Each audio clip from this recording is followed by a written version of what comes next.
Здравствуйте, уважаемые зрители канала! Рад вас приветствовать! Сегодняшнюю тему я хочу посвятить уроку философии от Бога. Все началось еще в 2021 году. В процессе работы я часто вспоминал Бога, много молился, по 200-500 раз в день. Очень часто я слышал голос Бога. Это выглядело как одна капля мощной энергии желтого цвета. И сказано так: тебя ждет большое вознаграждение, но для этого нужно сделать очень много. Я сразу на эти слова начинал спрашивать Бога, что надо делать и какое именно будет вознаграждение. В ответ на мои слова Божьим голосом было сказано такое: нельзя спрашивать, а нужно делать, а что делать, узнаешь потом. И так было сказано раз 10, все время одно и то же. Прошло полгода, я уже научился различать разные виды энергии и даже понимать информацию, которую они несут. Например, как устроены вселенные, как работают врата для перемещения во времени, еще много другой информации неизвестной науки. Также у меня появилось какое-то чувство, что всю эту информацию надо как-то подсказывать людям. То есть, чем больше ты подскажешь людям, тем больше поможешь Богу. Также я мог спокойно ходить по улицам города и часто молиться и креститься, специально, чтобы люди поняли, что этого стыдиться нельзя. Спустя еще полгода я уже намного глубже начал понимать, что такое время, и даже различать его разновидности. Например, время, в котором живет Бог, протекает намного медленнее, чем наше время. У Бога один день, а у нас целая вечность. С точки зрения науки, это можно объяснить так. Разные виды времени зависят от энергии, в которой они протекают. Насчет видов энергии можно сказать так.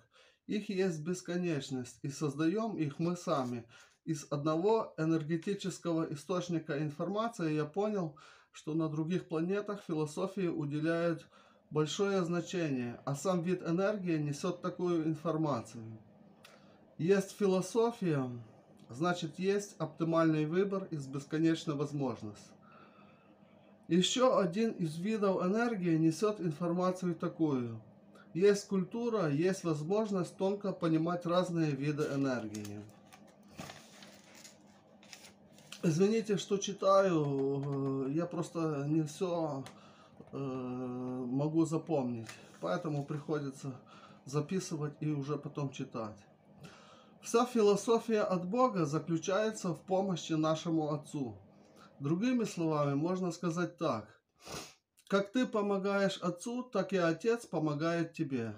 Разнообразие наших народов тешит Господа, но в то же время Он переживает за будущее, и для этого нужно сделать все, что в наших силах, чтобы наш Отец мог спокойно спать.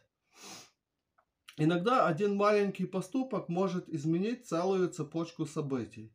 Много людей со своими проблемами за целый день могут даже ни разу не вспоминать Бога. Наша задача всегда как-то подсказывать о том, что Бог существует, и со своими проблемами в первую очередь надо обращаться к Нему. 10% Божьей энергии у нас должно быть всегда. А если их нет, то мы всегда что-то сделаем неправильно. Мы не стесняемся ходить массово на рок-концерты, курить марихуану, матюкаться. А сделать один хороший поступок в сторону Бога, например, перекреститься на улице, мы уже стесняемся. Также было бы неплохо определиться с видами заработка. Всегда нужно пытаться наибольше зарабатывать у нашего Отца. Вознаграждения от самого Бога могут быть очень большими. Одной каплей Божьей энергии сказано так. 10 людей пройдут мимо и не увидят лежащий на дороге алмаз, а ты его увидишь.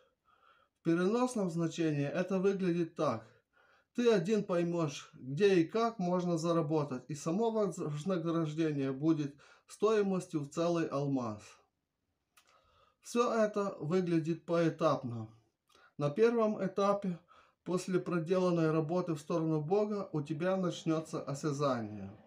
На втором этапе, вместе с осязанием, ты уже сможешь помогать нашему Отцу намного больше. И после этого этапа у тебя начнется озерцание.